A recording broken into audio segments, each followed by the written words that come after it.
आप सभी का आध्यात्मिक पथ चैनल में स्वागत है।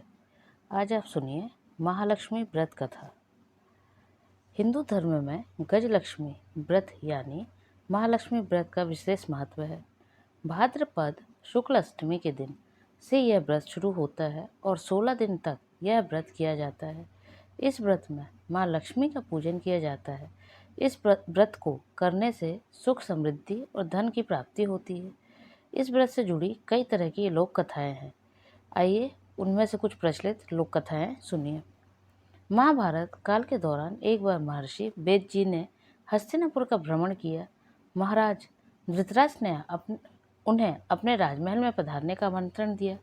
रानी गांधारी और कुंती ने मुनि वेद व्यास से पूछा कि हे मुनि, आप बताएं कि हमारे राज्य में धन की देवी माँ लक्ष्मी और सुख समृद्धि कैसे बनी रहे। यह सुनकर वेदव्यास जी ने कहा कि यदि आप अपने राज्य में सुख समृद्धि चाहते हैं तो प्रतिवर्ष अश्विनी कृष्ण अष्टमी को विधिवत श्री महालक्ष्मी जी का व्रत करें। मुनि की बात सुनकर कुंती और गांधारी दोनों ने महालक्ष्मी व्रत करने का संकल्प लिया।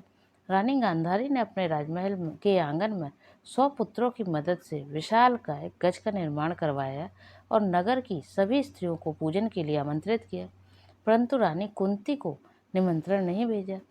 जब सभी महिलाएं गांधारी के राजमहल पूजन के लिए जाने लगी तो कुंती उदास हो गई। माता को दुखी देखकर पांचों पांडवों ने पूछा कि माता, आप उदास क्यों हो?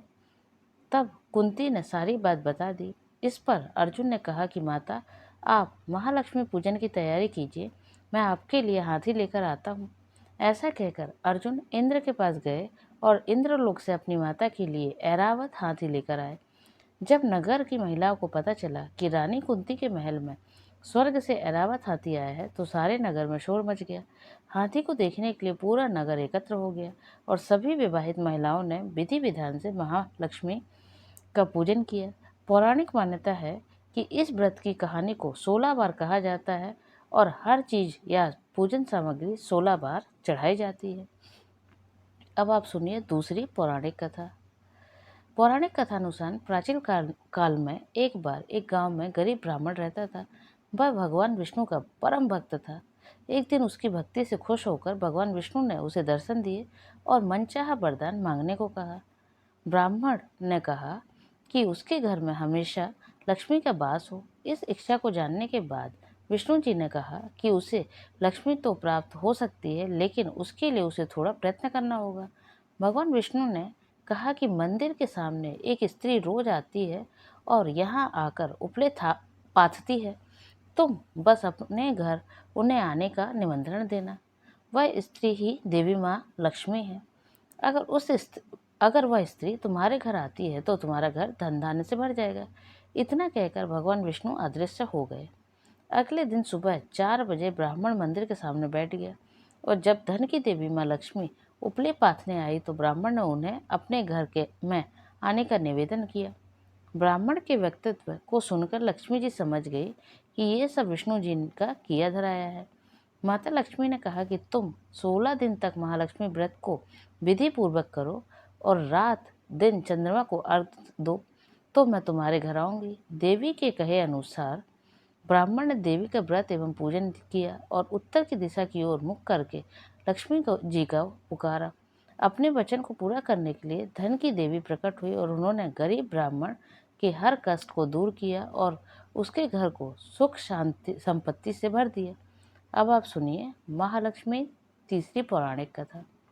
पौराणिक कथानुसार एक बार भगवान विष्णु मृत्युलोक यानी भूलोक के गमन किया मृत्युलोक यानी भूलोक में गमन करने के लिए निकल पड़े।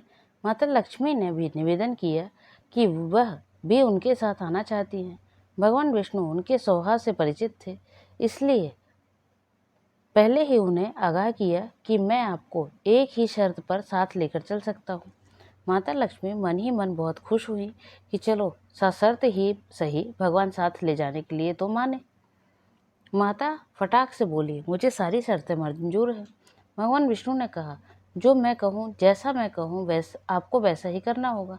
माता बोली, ठीक है, आप जैसा कहेंगे मैं वैसा ही करूँगी।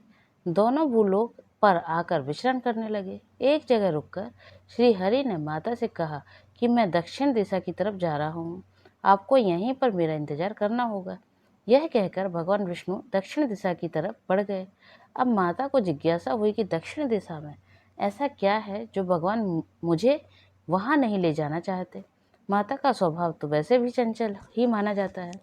उन्हें वहाँ पर ज़्यादा देर नहीं रुका गया और वे भगवान विष्णु की तरफ ही बढ़ने लगी।